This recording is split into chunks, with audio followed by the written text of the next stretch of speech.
The scythe isn't to harvest you. It's to protect you from something on your journey. By Tobias Wade. There's no fear as potent as the fear of the unknown.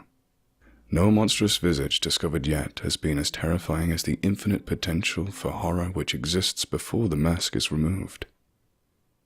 That is why we humans, in our naive misunderstanding of the universe, are gripped by the mortal fear of death. We think it the final frontier, the greatest unimaginable unknown from whose penumbral shores no traveler may return. And so we cling desperately unto even the most dreary and anguished lives, suffering any known evil over our release into the beyond. But death is not to be feared, because death is very well understood. We have witnessed it, caused it, measured and recorded it to the last dying spasm of neuronal flickering. Even as I lay dying, it seemed silly to me that I should be afraid of the emptiness which reason promised to expect. While I was alive, I wouldn't experience death, so there's no reason to be afraid now. When I was dead, I wouldn't be capable of experiencing anything, so fear still had no cause. That thought brought me great comfort, as I felt the last erratic struggle from my heart against the inevitable conclusion I approached. It wasn't until I finally drifted off to sleep that a final intrusive doubt bubbled in my brain. What if it isn't death which is to be feared? What if it is what lies beyond? And so troubled did I slip beyond mortal understanding, stepping into a world as far forsaken by reason as I was now from life. I was still in the hospital room, but the bustle of nurses and beeping machines lost their opacity, as though I was mired in swiftly descending dusk. It seemed as though every sound was an echo of what it once was, even sight and reflection. With each passing moment, the world was becoming less real. But all that sight and sound, all that being, it wasn't simply disappearing. It was transforming into a figure beside me. The less real room became the more real figure, until presently it existed in such sharp actuality that nothing beside it seemed real at all. His cloak was black, not the color black, but its essence. It was as though seeing a tiger after a lifetime of looking at a child's crude drawing and thinking that that's all the tiger was. Reality flowed around his scythe like a brush through watercolors, and I could see each elementary particle and time itself sunder across its blade. Surely this, I thought, this is why we were taught without words to fear death.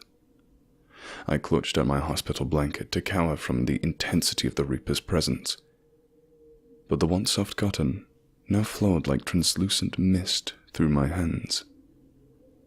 I knew in that moment that nothing could hide me from the Spectre's grasp, for he was the only real thing in this world. "You're late." They weren't words. My head ached from the strain of this knowledge as my lateness was burned into my awareness, imparted like an inescapable law of physics as unequivalent as gravity. "We don't have time for the usual speech. Hurry now." I felt myself swept up around him like dirt in a hurricane. Before I knew what was happening, we were outside the hospital, moving at such a frenzied pace that the world around me blurred into a dizzying tunnel of flashing light. "If you're lucky, it will have gotten bored of waiting for you." I had too many questions, all fighting for attention in the forefront of my brain without any making their way out. "You're quiet. I admire that. Usually people ask too much." "What's the point?" I asked. My voice felt flat and dead compared to his overwhelming substance. How can I try to comprehend something so beyond mortal knowledge? "You can't, but it's still human nature to ask." We weren't slowing. If anything, our pace was increasing, I wasn't running or flying or anything of that nature. It was more like the rest of the world was moving around us whilst we stood still. A vague darkness and a heavy damp smell made me guess that we'd gone underground, but I couldn't say for sure. One question then. What else is there besides you? And that is why questions are pointless. Death is not a place or a person. It's all there is. Troubling thought, but made more so by the growing howl which began reverberating the rocks around me. We still seemed to be descending into the earth, and the air was growing warmer and denser now. The sound continued to mount, as though the world itself was suffering. Then what is it? What I am here to protect you from. The rocks split from the flash of his scythe, and the ground opened further into sprawling caverns dominated by a subterranean lake. But I thought you said you were all there is. No, I said death was all there is. We weren't moving any longer. Light glinted off his scythe from some unseen force and streamed into the lake like a tributary. Once inside, the light didn't reflect or dissipate, but swirled and danced like luminescent oil. I thought you were death. Death is not a person. The light was taking a life of its own inside the water. The still surface began to churn with enigmatic energy. It took my scattered mind a long while to realize that I was the energy flowing into the lake. I still felt tangled up in the figure, but we now existed as a beam of light boiling into the water. I knew I wouldn't understand, but that didn't stop me from feeling frustrated. If death is all there is, then what was it? What was waiting for me? The water pressed in around me and I couldn't speak, although I could still draw breath somehow. It is here. Something was in the water around me. Hands grabbed me by the legs and began to drag me downwards. I was amazed to even discover I had limbs again. They felt so alien to me that it almost felt as though the body was not my own. Light flashed from the scythe. Then again. The hands let go and the howling rose once more. The Reaper was fighting something, although I couldn't make any sense of the battle except for the madness of thrashing water. The howling earth reached as it crescendoed, and the screams made the water around me convulse and contract like living fluid. Had the Reaper cut it? Was I safe? I began to explore my new body in the water, but just as I thought I was beginning to gain control, the hands clutched at me once more. I lurched downward, struggling in vain against their impeccable grip. What is here? I tried to shout against the suffocating liquid. What is happening? But I couldn't sense the Reaper's presence any longer. The heat was unbearable, but the cold depths the hands were dragging me towards was even worse. I became aware of a blinding light at the bottom of the lake, and though I struggled, the hands dragged me inexorably onward. I'm sorry. I couldn't fight it off. It seemed to be coming from so far away now. We will try again next time. The pressure, the heat, the noise, the hands dragging me into the blinding light. I closed my eyes and screamed. I was free from the water now, but I just kept screaming. I couldn't bear to look at it. Whatever had stolen me. Whatever was death but wasn't. Whatever even the Reaper could not defeat. Then words spoke. Real, human words from a real human mouth. My senses were so distraught that I couldn't make sense of them. But I'm guessing there was something like, "Congratulations. It's a healthy baby boy." Most people can't remember the day they die, or the day they were born. I happen to remember both, and I know that they are the same.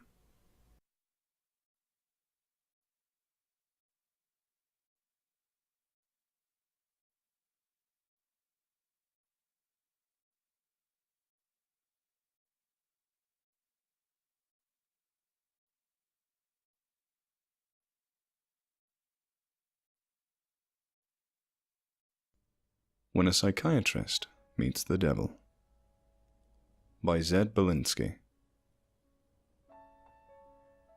The house looked normal. It stood on a quiet suburban street with its New England Cape-style neighbours. The hydrangea bushes looked well maintained, as if they had a tendency of creeping up on the windows above. From this distance, the flowers looked like blue wrapping paper that had been scrunched up and thrown onto the bushes. I noticed that every curtain in the place had been drawn shut. I was visiting the home of 17-year-old Lucia Krause. Her mother set up an appointment with me earlier that week. According to her, Lucia was experiencing some kind of psychosis. She had met several times with other professionals, but none of the treatments had worked. She had turned to me in a time of need, and I happily accepted. I said a quick prayer to St. Michael and rang the doorbell. A thin-faced woman opened the door. Her features were drawn out, and she looked like she had forgotten what a good night's sleep felt like. She greeted me in a red, fuzzy bathrobe and invited me inside. I stepped over the threshold and looked around. Dark in here, I admitted. The only light came from the glow of the TV, where Steve Harvey was making fun of some big-bosomed blonde that was showing way too much skin for a family-friendly show. Too much light makes Lucia's head hurt. Can I get you anything? Coffee? Mrs. Krause asked, twirling her finger impatiently. No, thank you, I replied with a smile. I could tell by the strain in her voice she was eager to get down to business. Frankly, I was too. I was in a hurry to get home in time to catch my kid's game. Can you ask her to come downstairs? I'm right here. A voice behind me responded. My heart skipped a beat, but I managed to stifle my surprised reaction and calmly turned around. The young girl was sitting at the kitchen table. I could just about make out her face. The rest of Lucia had blended into the veil of darkness behind her. Do you want to turn on the light? I asked cheerfully, not wanting to give away how weirded out I was by all of this. No. Well, I need to take notes so I can better remember our conversation, and for that I need just a little bit of light. Is there a light I can bring over, or light these candles? They should be good enough, she said with the same flat tone. Her face was an expressionless mask that hung severed in the darkness. Fucking teenage angst, I thought to myself. My body language remained positive. Looking back at it, I wish this case had been simple as just a teenager going through a phase. It would be a few months of saying fuck you to the man, and then they'd slowly figure out their place in the world with or without help. Great, I exclaimed. I lit the candle that had been conveniently placed on the kitchen table that sat across from Lucia. The light from the flame made her look like a jack-o'-lantern. Her mother sat in the living room quietly, when she was listening intently. So, Lucia, I said with a click of my pen, let me start off by saying what's going on with this whole living in the dark thing. People weren't born to be nocturnal. Does the light give you migraines? You know, I could prescribe you something to fix those. Those can be a real pain in the rear sometimes. At first, she didn't respond. I wrote her name and today's date at the top of my notebook in the meantime. I was old school when it came to taking notes. There was something about physically writing words that helped them stick in your brain longer. I looked up at her and patiently smiled. The key was to not force her into talking. There'd be no tapping of fingers or checking my watch. I would work with what she gave me. Overstepping my boundaries could result in some seriously impeded progress. No, I don't think those would help, she said softly. Have you ever tried them? Like Excedrin or something similar? I can give you something stronger to help No, it's fine. Honest, the severed mask said, although with her jaw moving up and down, she now resembled a broken puppet. I decided to try and talk to her from a different approach. I started to bullshit with her. I made small talk and tried to find something we could mutually discuss. I asked her about school. She gave me the general teenage response. I asked her if she had any friends. She said she had a few, but would much rather spend time alone than with people. She called her friends fake. I asked a few questions that would suggest avoidant personality disorder, but checked that one off the list when she told me that she was a cheerleader. I then probed her school life through simple questions and scenarios. Do you get all your homework done on time? If a girl spilled her lunch tray on you, would you respond by punching her in the face? Her answers did not reflect any antisocial tendencies. As more personality disorders got eliminated, I started to ask about her hobbies. I asked her about her favorite shows on Netflix. I piped up when she mentioned Stranger Things, and I was golden. We started discussing the show like old friends. She was opening up to me. Her face was more animated now. She began talking with her hands, a sign of passion, a good sign. I quickly reviewed my notes. Given what I had known at the time, I jotted down SPD with a question mark. That's schizoid personality disorder. I began to leave the questions more open-ended. When did you start getting these headaches? I asked. More than a month now. I've heard you've tried to get help before, but it didn't work out so hard. Do you mind telling me what happened? They didn't understand. None of you do. Understand what, Lucia? The girl looked nervous now. Her eyes darted back and forth from corner to corner of the room. I could tell she was wrestling with something in the throes of her mind. Slowly, she leaned forward and whispered, They don't like light. What may have felt like top-secret information to Lucia was casual business to me. Who doesn't like light? I asked in a rehearsed voice. The people who talk to me. No one else can hear them. So the girl had a type of schizophreniform disorder, a developing schizophrenia, if you will. She was experiencing auditory hallucinations, nothing a bit of Haldol and routine checkups couldn't fix. They tried giving me antipsychotics, she said with wet eyes. As if she had read my mind, her voice was becoming unsteady. But they don't work. Nothing does. The voices only get louder, and things have been getting worse. Sometimes they talk through me and I black out for minutes. Do you think I could speak with one of them? And this sounded like dissociative identity disorder, coupled with some dissociative fugue. She was already worked up, and I'd have to calm her down after speaking to one of her voices. It worked like a telephone. I'd speak to the voice on the line for a little, then politely ask them to reconnect me with Lucia. Lucia was quiet for a moment. Her head slowly started to sink toward the table, as if she was meaning to kiss it. Suddenly she jerked upright, shaking her head violently. No, they don't want to talk to you. Please, you must leave. They're so loud. It hurts. I stretched out my hand towards hers and warmly held it. Lucia, you must listen to me. I can help you. You have something that is treatable. I can make the voices go away. Lucia, it's all in your head. It's simply your brain producing too much dopamine and causing your senses to go into overdrive. It makes you experience visual and auditory hallucinations. They aren't real. They're just a biochemical byproduct. I have drugs that can block the receptors that absorb the extra dopamine. And then I can get you something for those migraines and you'll be all set. You'll be fine, just stop crying. Please don't cry, please. This is very controllable, Lucia.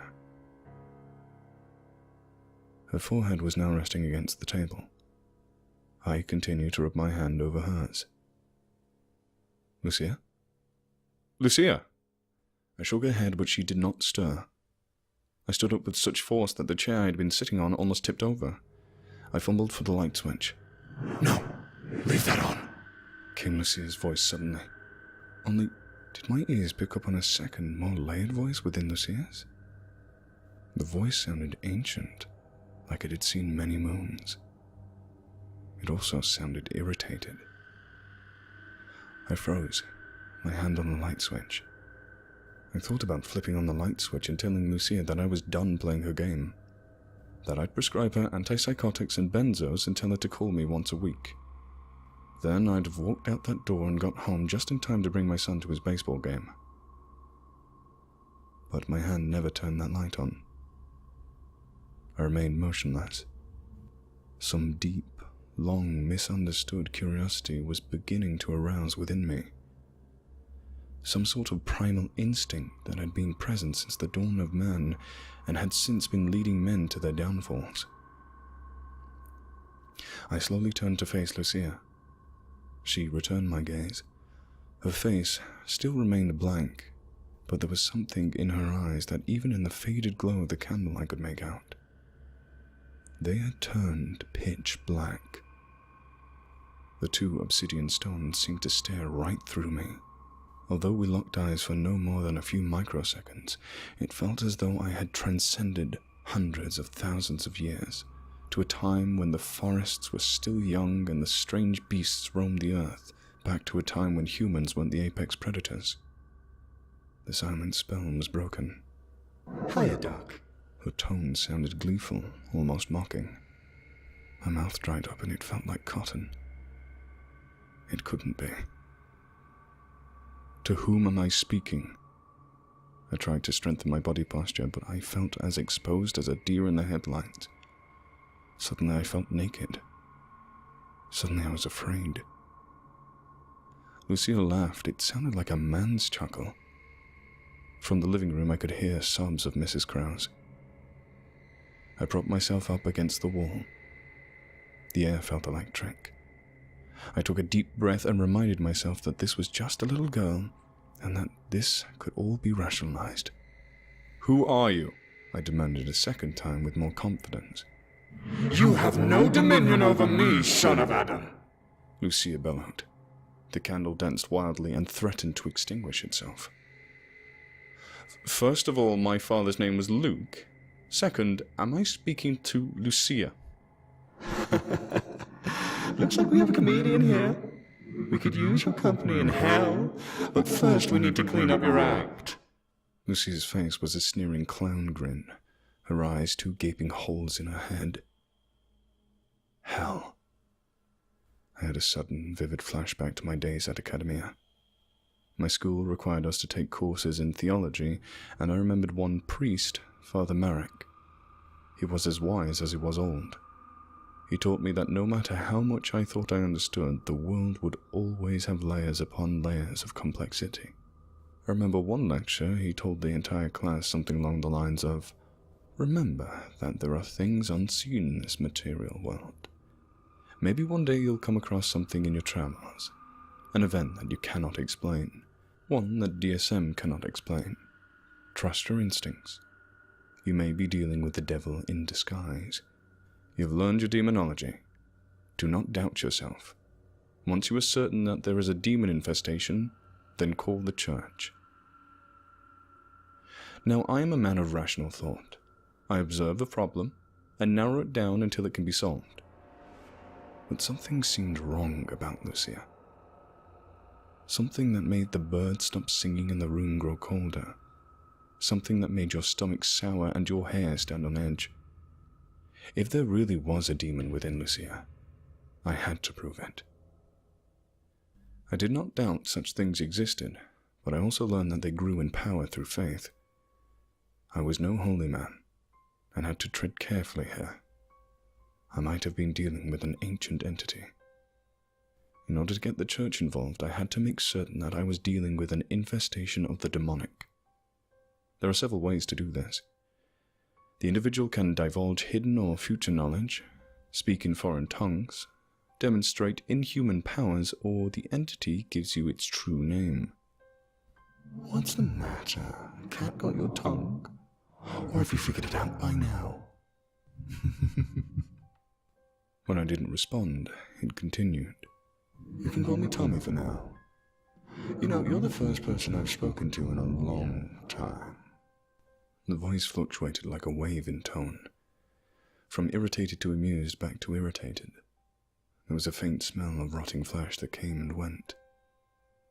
"Well, Tommy, what can I do for you?" The urge to pull out my phone and record this conversation was great, but I did not want to draw any attention away from the girl. I want you to leave, Doc. As far away from this place as you can. I'm afraid I can't do that. I'm here to help Lucia. She is beyond saving, trust me. I'll kill her if you stay longer. Lucia drew a finger across her throat in a cutting motion. I heard no response from Mrs. Krause. Poor woman must have fainted. No, you're not. You're going to tell me what you want and together we'll come up with a solution. I needed to trick this thing into proving that it was a demon. The church wouldn't waste its time otherwise. I already told you what I wanted, you stupid fuck. Weren't you paying attention? Or have you been sneaking some of those sweet, sweet prescriptions? I remained silent, unfazed by Lucia's outburst. I was used to behavioral problems. I had to do my best to remain silent. I'm not leaving, I stated. And who are you to stop me? Come on, Doc. Don't you have a baseball game to catch? Lucia licked her lips lustfully. That one caught me off guard for a moment. But I may have disclosed this bit of information to the mother earlier. It wasn't enough to prove that Lucia had just displayed clairvoyance. That can wait. With your son, David, isn't it? Cute kid you got there. Nothing a quick Facebook search couldn't find. I wasn't impressed. I remained stoic as ever. I know what you want, Doc. I know that you suspect me, but want to prove that I'm something more than just a crazy person's delusions. You want me to be your monkey and perform magic tricks to you. Then you'd take that information and bring it to your church friends, and they'd send over those nasty priests with the purple stone to come evict me from my home. But I don't want that. No. The young girl's lips were beginning to froth. Do you know what that feels like, Doc? The words of your primitive language fail to describe it. I have found refuge in Lucia's body. She's helping me stay out of that horrible place. I have no intention of going back. Not you, not anyone in this plane can send me back. I will not go back! Lucia went into a frenzy of giggles. Her hands were clawed and her fingernails dug into the wooden table. I merely stood there, transfixed. Now, Doc, we can do this the easy way or the hard way. Either you leave now and we forget the whole thing happened, or I'll make sure your boy dies a slow, agonizing death. Perhaps a drunk driver will happen to be on the road today. Or maybe he'll cross paths with a dangerous pedophile who specializes in necrophilia. What do you think of that, Doc? I wanted to slap the stupid grin off the girl's face. I think I even took a few steps toward her with an open palm. Then I saw something that made the color drain out of my face and my knees buckle. I was suddenly aware that I was in great danger and I had to flee. I thanked Tommy quickly and told him to take care. He bombarded me with vulgarities and called me a coward and a fucking quack, but I ignored most of those. I was focused on just getting out of there as soon as possible. I went into the living room, shook Mrs. Krause awake, and pulled her outside. With as best of a professional voice I could muster, I suggested she call an ambulance to bring her daughter to the hospital. She was going to be admitted to a psychiatric ward. I told her I would send help over there. The woman looked faint, and I held a hand over her mouth as I explained to her that her daughter was in great danger. When I finished, her knuckles were soaked with tears, and the orange light above the western horizon was a mist passing into a light shade of lavender. I fled that quiet suburban street in a hurry. On the way home, I called the local church where I had several connections. My word would be enough to send a priest over to check on Lucia, and they would deal with the problem. I told them what I saw when I approached Lucia at the end of our interview. As I neared the young girl, I approached something standing behind her. A slither of light from the closest drawn window must have hit it just right, because what I saw would fuel my nightmares for the next couple of weeks. It was a figure, but it looked wicked and inhuman. Its eyes were sunken. It had hair all over its body. It was black all over, like it had been charred by fire. It had long nails attached to a contorted hand that rested on Lucia's shoulder. The thing had 2 thick horns growing out of its scalp. It saw me and revealed a row of crooked teeth. It looked down at Lucia, who now wore a face of terror. She had mouthed the words, "Help," to me. I immediately took my leave after that. I was no holy man, and Lucia's fate had been passed from my hands. I prayed for her safety, as well as my own.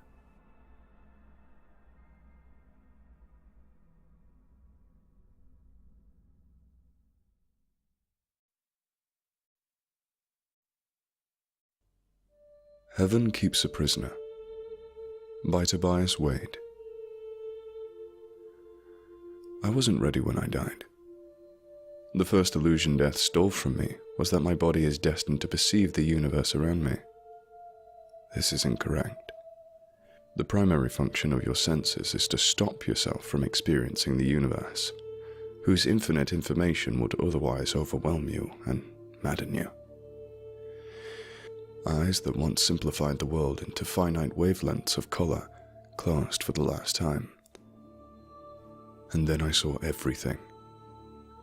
Ears once deaf to cosmic music sung by the birth of stars, the communal heartbeat of the human race, and the haunting pop of each collapsing universe now concealed them no longer. Even the distinction between senses decayed alongside my corporal prison. Starlight was a symphony that bathed me in warmth, and the heat in turn sang with such melodic iridescence that I thralled to its majesty. It's impossible to measure how long I existed in such a state, but by gradual degrees I learned to separate my own thoughts from the medley of existence. The moment I began to comprehend my own internal voice, I became aware of a second voice that was not my own. 478 points. Hey Jason, you closed that pigeon room yet? I told you we don't do them anymore. Hi, excuse me? I said to the unrepentant chaos of the universe. Here you go, let me help you with that. Remember what I said about the unfiltered synesthesia of my senses? Now imagine being struck by lightning.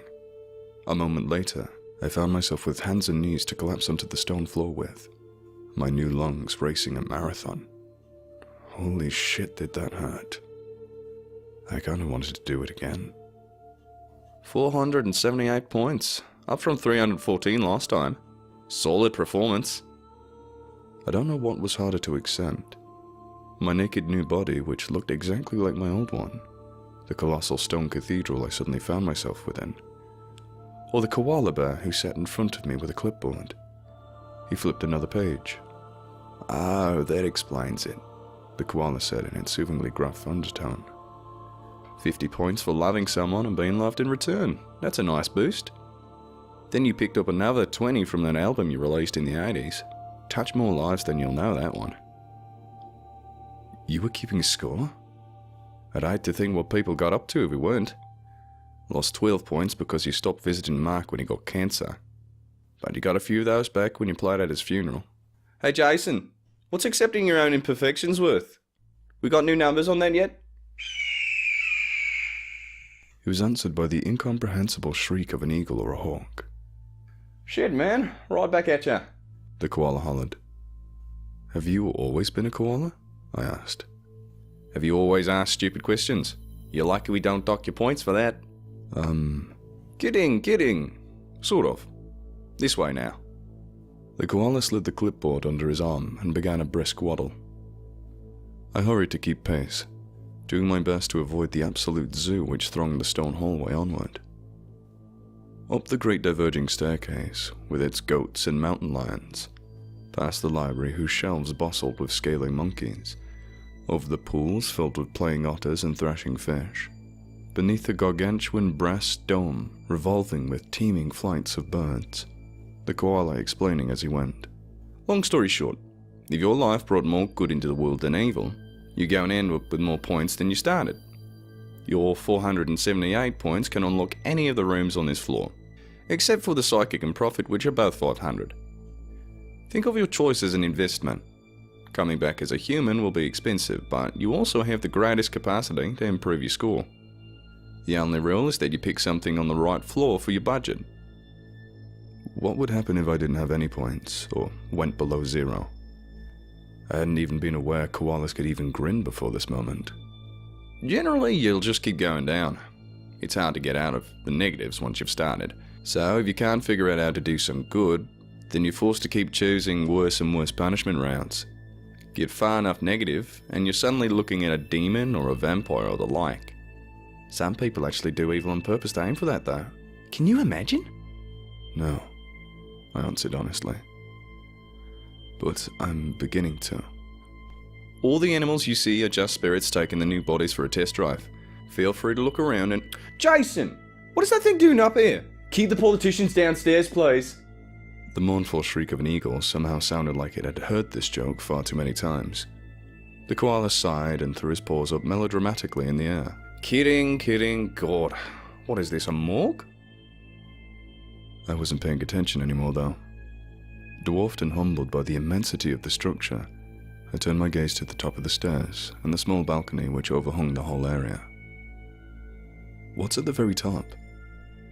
My guide shrugged, seemingly losing interest in me. Dunno. No one's ever had enough points to unlock that door. Not for as long as I've been here. How long have... Diggory, Mixie, ground floor, let's go. People dying over here. And he was gone, leaving me adrift in the swirl of profusion between death and life. Overwhelmed and disorientated, I continued to climb the stairs, driven as much to isolate myself as I was by curiosity. Past 500 points, and the crowd dissipated precariously. Strange alien creatures began mingling with the dwindling remaining options. Seraphic beings with skin of light and shadow, and golden-toned creatures of sublime beauty came and went as I continued to mount the lonely stairs. Finally reaching the balcony at the very top, I turned to survey the whole mad spectacle flowing beneath me. The perspective was disorientating, though I'd only climbed a few flights of stairs. Looking down, it seemed more like a view from an airplane window. All creatures were minuscule in their eager dance. All sounds had faded and combined into a new single omnipotent hymn.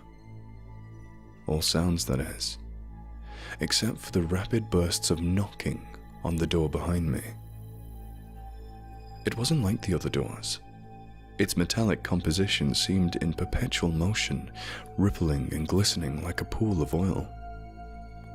3 ponderous iron bars were bolted across the frame to prevent it opening outward, each engravement with mystic runes beyond my comprehension. The knocking came again. Rapid, urgent, a prisoner desperately calling for aid without wanting to alert the guards. Hello? Someone in there? A hissing sound sounded like high-pressured steam bursting through its confinement.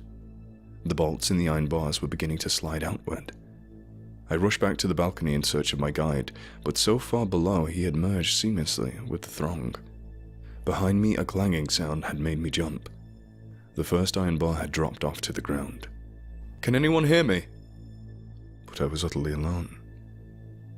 I took half a dozen steps backwards towards the stairs, but at the clang of the second iron bar, I indecisively spun back. And why not? What was the worst that could happen now that I was already dead? That sentiment did not endure through the dropping of the third bar. The whole door shimmered like a mirage in the desert. Then, without motion or warning, it was gone. Bile rose in my throat the instant I saw the creature. My legs buckled beneath me and I crashed hard to my knees, vomiting profusely upon the ground. It wasn't food.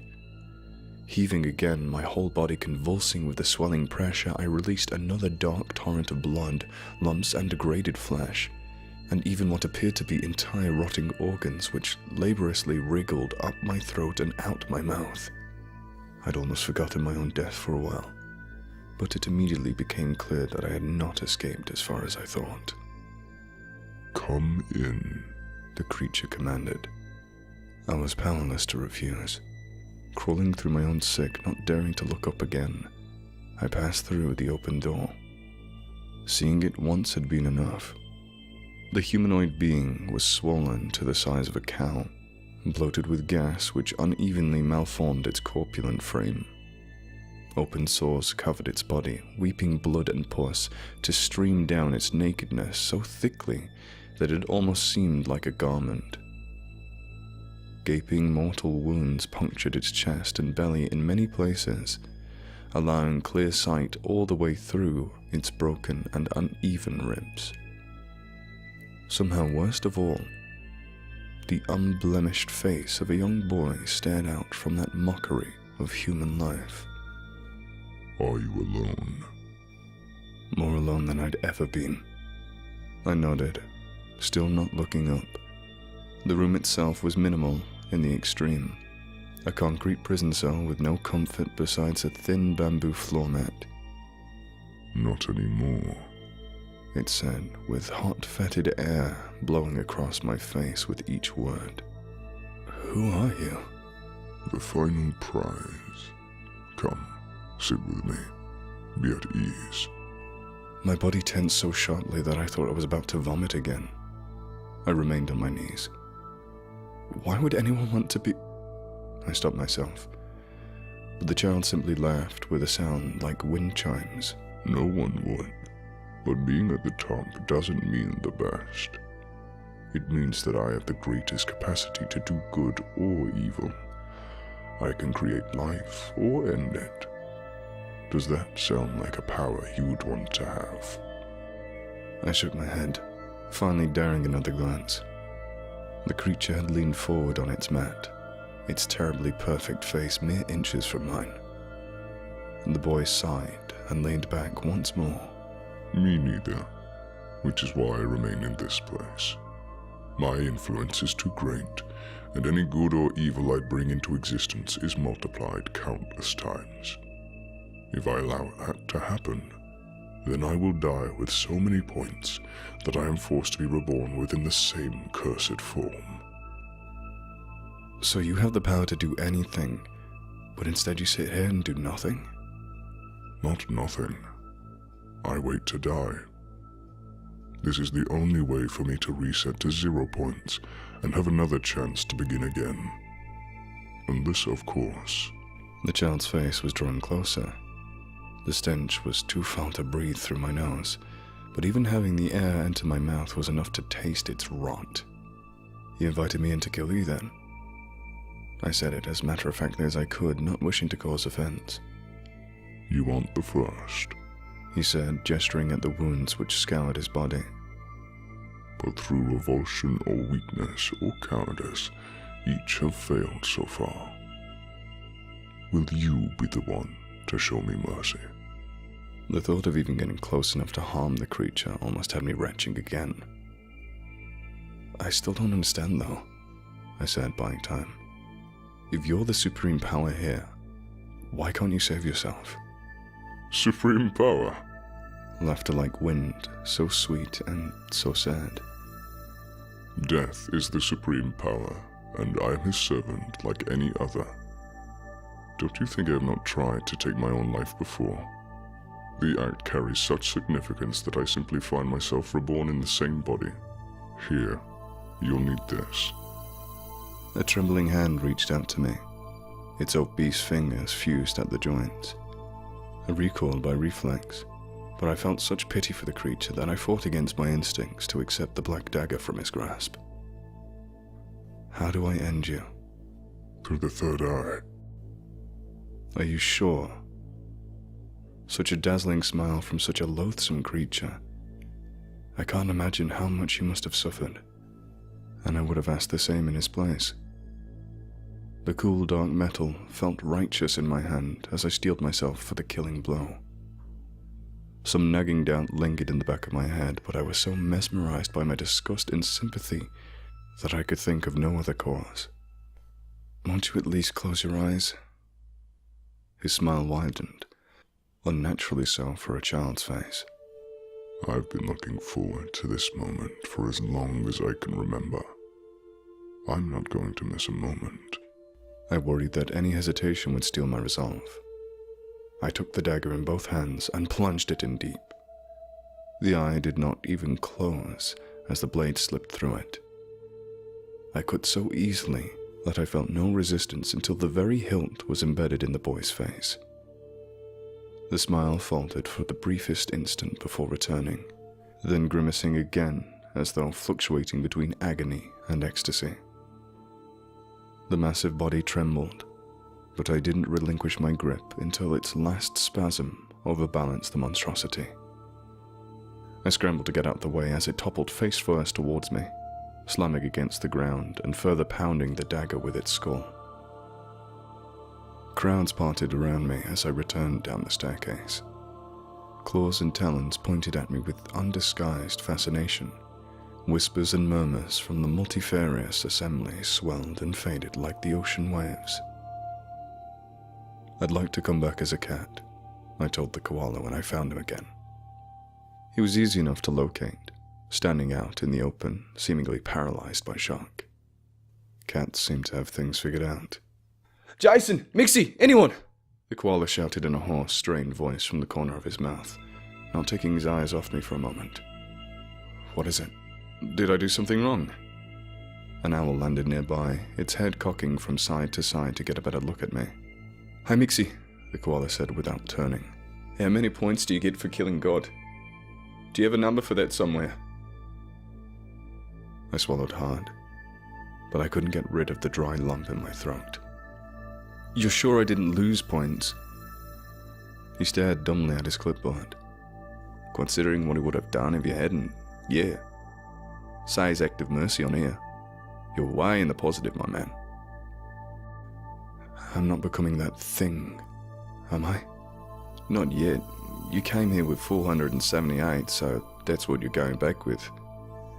But shit, man. You got so many now that... Unless I can spend them all next life, right?" "What?" "Unless I bring so much evil into the world that I break even. That's what you're saying, right?" The koala looked helplessly to the owl, who fluffed its wings in something resembling a shrug. "Better do human again, then. I don't care what I have to do.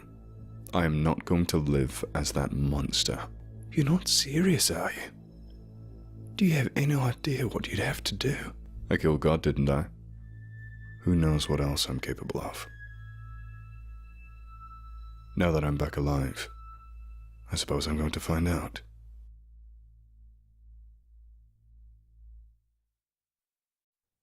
Thanks for watching. Be sure to check out the author in the description. Also, before you go, I'm thinking of starting a series involving strange/scary dreams and nightmares you, the viewers, have had.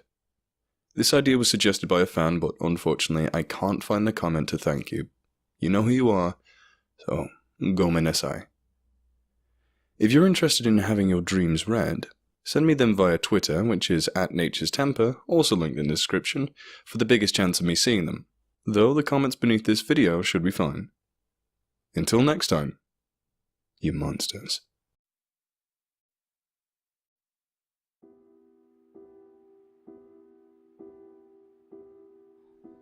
The cold was the first thing I felt.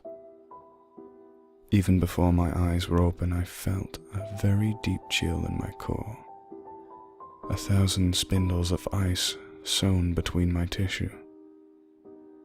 I blinked, my eyelids slowly bringing and stealing back the darkness, and with it, the desire to keep them closed forever. I was lying face down on the floor, the tiles speckled with brown blood. I moved my arms to push my face up, but my muscles were stiff, almost too stiff to bend without breaking. I feebly pushed myself up, forcing weight upon deadened legs. I began to wonder why I felt the way I did. I wasn't sure how long I'd been laying there. There was the most peculiar feeling in my stomach, a sort of dissolution. Perhaps I had ingested something that knocked me out. Wait, where was I?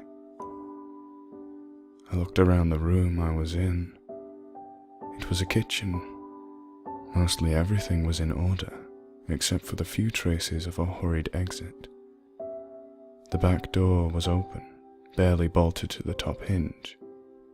Cabinet doors were left open, and it seemed only the food readily edible was taken. A knife set was knocked over, with a few blades missing. There was blood splattered on the floor, in which I was laying. I could see a putrid steam of it running down my shirt, but after a quick search I didn't find or feel any wound. Each window I saw had the blinds drawn and the lights turned off, as if the house's occupants were trying to hide. I went into the living room, barely bending my brittle knees into an awkward walk. It was dark, but I could see outlines of furniture well enough. There was nothing out of the ordinary, except that the front door had been barricaded with a desk.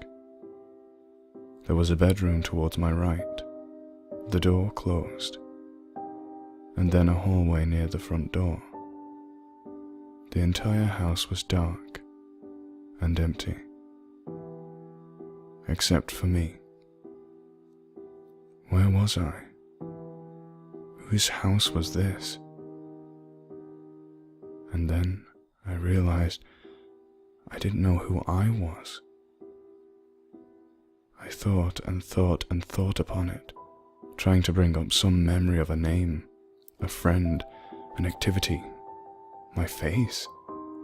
I didn't even have a vague image of my own face, and the feeling of facelessness was eerily disconcerting. Trying to access my own convoluted memory banks, I realized I couldn't remember anything other than the cold of waking up on that kitchen floor. I slowly became more and more sure that I had been poisoned. Perhaps it had been an allergic reaction. What makes one amnesic and unconscious? It had to be some sort of chemical. What if I lived alone? I checked for a wallet in my pocket, but I found none. I tried to call out, but something was very wrong with my voice, as it felt and sounded like my vocal cords were shredded. The only thing to come out was some sort of strangled noise, mixed with a phlegmatic sputter. I spat out a glob of blackish red blood caught in my throat. I couldn't taste it, but it looked disgusting on whoever owned the couch in front of me. Since no one had responded to my vocalization, I decided to leave. Going to the front door, I pulled the heavy desk aside. It was difficult, not because of the weight, but because of my limbs. My arms felt encumbered by hundreds of pounds, and the rest of my body had been struck by some sort of torpor, like it was being pulled towards a supermassive black hole in the opposite direction I tried escaping to. Trying to grip the hulking piece of furniture was difficult as my fingers wouldn't cooperate. But the desk gave way easily, more easily than I thought it would. I'm not sure how long I spent trying to open the door. Time seemed different. I couldn't tell you how long a moment was, as I was completely grounded in the present. Trying to recall waking up in the kitchen was slowly becoming more difficult. After what could have been hours of failing, I orchestrated all of my fingers together into a twisted motion, and I opened the door. The difficulty of something seemingly simple perplexed me. but I lost interest and soon forgot about it. I had heard of concoctions that paralyze, but were there some that cause memory loss as well? I knew of the Haitian zombies that had forgotten themselves entirely and served whatever voice they had heard after resurrection, but there was no voice to command me. My experience wasn't quite as dramatic, but someone's blood was in the kitchen. Maybe I survived an assassination.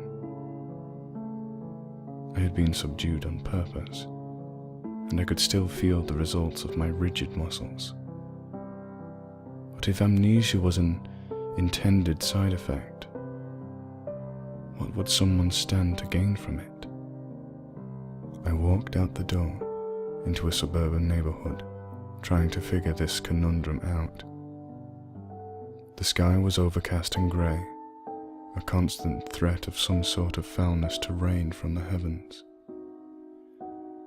The wind was strong, blowing various trash and debris down the street. I could see black smoke on the horizon, rising up to coalesce with the dark clouds. Step by step, I moved the desiccated feeling body I was in down the driveway. I didn't see a single person, just signs of exodus. Front doors were broken down or left open, windows smashed, burnouts from tires throughout the street, and the strange feeling of not being alone. I could sense someone was around. I could hear their heartbeat. I could feel their warmth. I needed to find them. I needed to know what was going on. Someone would help me. I was sure. A too thick saliva began to form in my mouth, a very foreign saliva. I spit, a purple slime tinged with red hitting the ground, along with something white, the purging of toxin. So I began to walk. I made horrible progress, walking down the street on a pair of dead legs. I didn't mind it though. I was lost in a sort of mindless, not uncontent to just be wandering. The whole time the possibility of other people probed my brain, insisting I find them. Walking down a street through the eternal maze of neighborhood, I came across a dog, a big Doberman. At first, he caught my attention in an interested way. I looked at him, enthralled. But then he caught a glimpse of me and started barking. The barking became louder and louder. I began to grow irritated. The way the dog stared at me, fangs bared, caused my reservedness to subside. I could feel the fury cauterizing my body, crawling up my spine, making my hands shake. This animal was challenging me, my prey. I strode over to him, oblivious to the deep growling. The dog readied himself to pounce, and the thought of this pathetic thing posing a challenge was amusing. He jumped forward, biting into my calf, hard enough to cause a crunch to sound. But I was so full of rage, so full of hatred that my whole body was numb.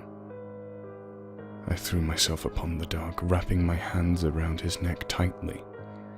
I slowly began to twist my iron grip with as much power as I could muster, and nothing in the world could stop me from breaking his neck. He managed to whimper in such a saddening manner. If I could feel sorrow, it would have hurt me inside.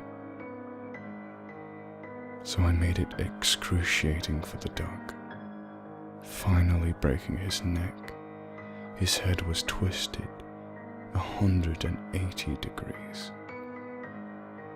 Then I picked up his corpse, slammed it into the street, and started punching in his ribcage, grinding his flesh and innards against the cement with my fists, until just his head and hind legs remained intact, connected together by a spine and fur matted with the dog's bloody remains. When I was done, I asked myself what I had just done. I now felt nothing. I was calm